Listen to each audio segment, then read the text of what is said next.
अपने पसंदीदा शो के फुल एपिसोड देखने के लिए अभी डाउनलोड करें दंगल प्ले ऐप।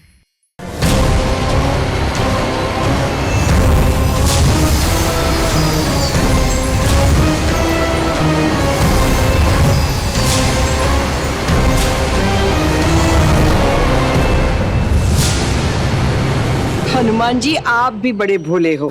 बच्चों ने अवश्य ही केवल प्रसाद पाने के लिए ही राम कथा सुनी होगी, हाँ नहीं तो। माई, यही तो मेरे प्रभु की महिमा है। यदि कोई केवल उनके नाम का प्रसाद भी ग्रहण कर लेना माई, तो उसे कथा का भाव, कथा का फल सब कुछ प्राप्त हो जाता है उसे। तो हनुमान जी, मेरा प्रसाद कहाँ है? तुम्हारा प्रसाद मैंने वैजंती को दिया है। मेरा प्रसाद? जाओ लो अपना प्रसाद। हनुमान जी आइए, भोग लगा लीजिए। चलिए माई। दीदी दीदी दीदी, जो हनुमान जी ने लड्डू दिए तो कहाँ है? ये रहे। इसमें बांध कर ही रखे थे मैंने। दीदी, इसमें तो पत्थर है। किंतु मैंने तो इसमें लड्डू ही रखे थे, कहाँ गए? अरे और कहाँ गए होंगे? गए होंगे उस गजोदर के पेट में।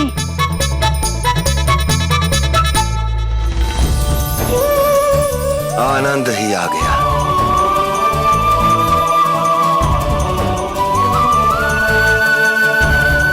जब स्वयं संकट मोचन हनुमान जी हमारे साथ हो, तो हमें तो भय का कोई कारण नहीं है। किंतु मैं फिर भी ये जानना चाहती हूँ कि अचानक से संसार में इतने सारे संकट क्यों आने लगे हैं? माई, प्रभु राम के जाते ही वो कलयुग एक युग पहले ही इस संसार में आना चाहता है। बस उसी कारण इस संसार में इतने सारे संकट आ रहे हैं। कलयुग? हाँ माई, किंतु आप लोगों को चिंता करने की कोई आवश्यकता नहीं है। वो कलयुग भले कितने ही छल कर ले, जब तक मैं इस संसार में हूं ना माई, किसी पर कोई संकट नहीं आने दूंगा। संकट मोचन हनुमान की जय। जय श्री राम। अच्छा, तो तुम यहाँ बैठकर मेरे लड्डू खा रहे हो? वापस करो, तुम जाओ यहाँ से, वरना मैं तुम्हें अदृश्य कर दूंगा। तनिक मैं भी तो देखूं, कैसे करते हो तुम मुझे अदृश्य? लगता है तुम ऐसे नहीं मानोगी।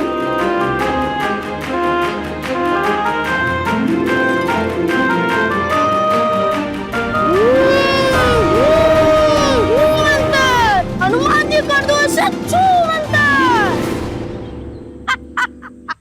देखा, कर दिया ना मैंने तुम्हें अदृश्य। किंतु गजोदर, मैं तो तुम्हारे सामने ही खड़ी हूँ ना, बुद्धू कहीं का। तुम ना सही, तुम्हारी परछाई को तो अदृश्य कर ही दिया मैंने। परछाई? हाँ, पीछे देखो। कर दिया अदृश्य। परछाई, जी, छोड़ दो मुझे, जाने दो मुझे, मेरे शरीर से अलग मत करो, छोड़ दो मुझे। ये तो आरंभ है बालिके। अब समय आ गया है संसार की सभी परछाइयों को खींचने का।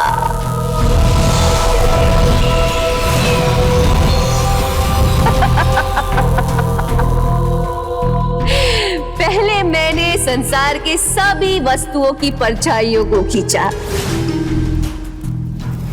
अब एक एक करके सभी मनुष्यों की परछाइयों को उनसे अलग कर दूंगी।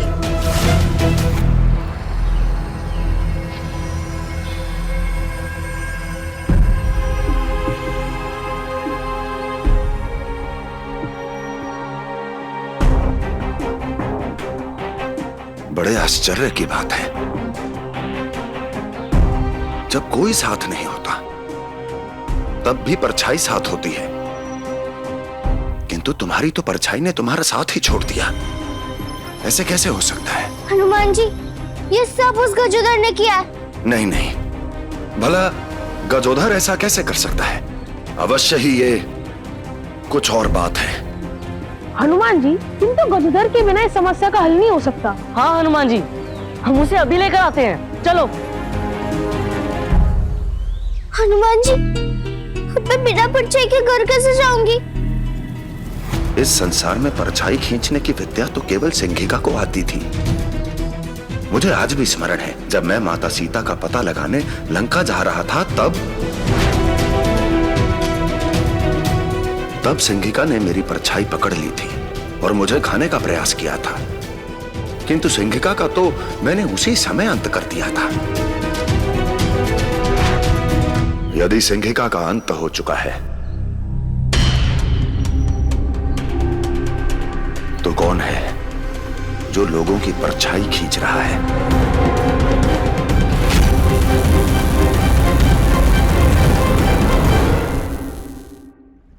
ये सिंघिका तो केवल समुद्र के ऊपर से जाने वाले जीवों की परछाई को खींच सकती थी, किंतु सूर्य पत्नी छाया, वो तो संपूर्ण सृष्टि की परछाई एक पल में समाप्त करने के लिए सक्षम है।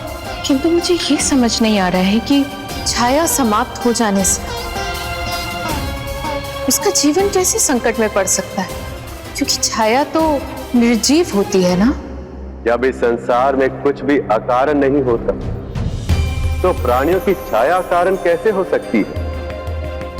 आत्मा के समान मनुष्य की छाया उसके अस्तित्व से जुड़ी होती है। उसके गुण, अवगुण, इच्छाएं और आकांक्षाएं समेटे होती है। इसलिए परछाईहीन हो जाने पर मनुष्य अस्तित्वहीन और दुर्बल हो जाता है और धीरे धीरे उसका जीवन संकट में पड़ जाता है। हे प्रभु, तो मैं ये जानना चाहता हूँ कि हनुमान जी इस संकट को समाप्त करने के लिए कौन सा दिव्य रूप धारण करने वाले? इस संकट की महाअग्नि में तप कर हनुमान प्रथम बार इस संसार में काले हनुमान का रूप धारण करेंगे और अपने दिव्य रूप से संसार के हर काल और समय में कल्याण करेंगे। मेरे शरीर को छोड़, कौन खींच रहा मुझे? दूसरों को छायाहीन करने से बड़ा और कोई आनंद नहीं।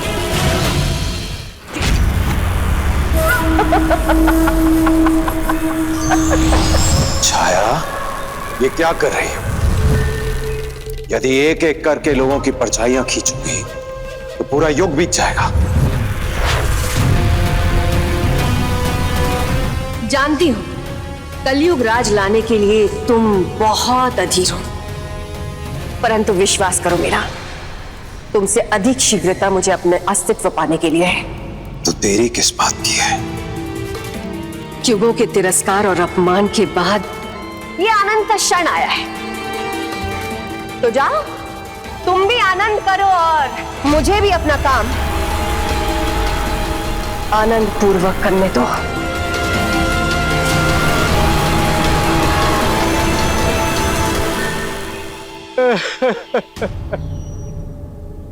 कितनी कम आयु मिली मुझे, इतना शीघ्र मर जाऊंगा मैंने सोचा भी नहीं था। अरे नहीं नहीं प्रधान जी, आपको मरने का मति भ्रम हो गया है। आप मरे नहीं हो, आप जीवित हो। अरे नहीं काकी, मैं जीवित नहीं हूँ। ये लीजिए। हाँ नहीं तो अब विश्वास हो गया कि आप मरे नहीं हो, आप अभी भी जीवित हो। यदि मैं मरा नहीं हूँ तो मरने वाला हूँ काकी। प्रधान जी, क्या हुआ? आप इतने भयभीत क्यों हैं? मैं भयभीत नहीं हूँ, किंतु मेरी परछाई मुझे छोड़ के चली गई है। अब जिसकी परछाई ही ना हो, वो और कितने दिन तक जीवित रह सकता है? दादाजी, दादाजी, दादाजी, मेरी भी परछाई मुझे छोड़कर चली गई। हनुमान जी, ऐसा तो न कभी देखा है न कभी सुना है। मनुष्य से उसकी परछाई अलग कैसे हो सकती है?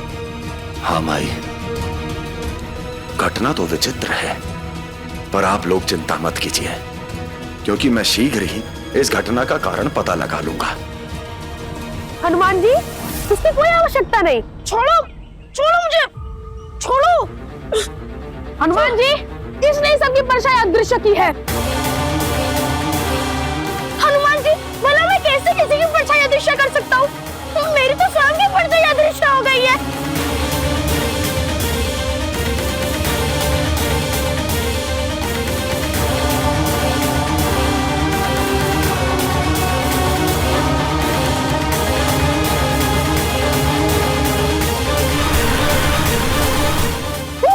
हनुमान जी, मेरी परछाई हो गई। खींच लो हनुमान जी।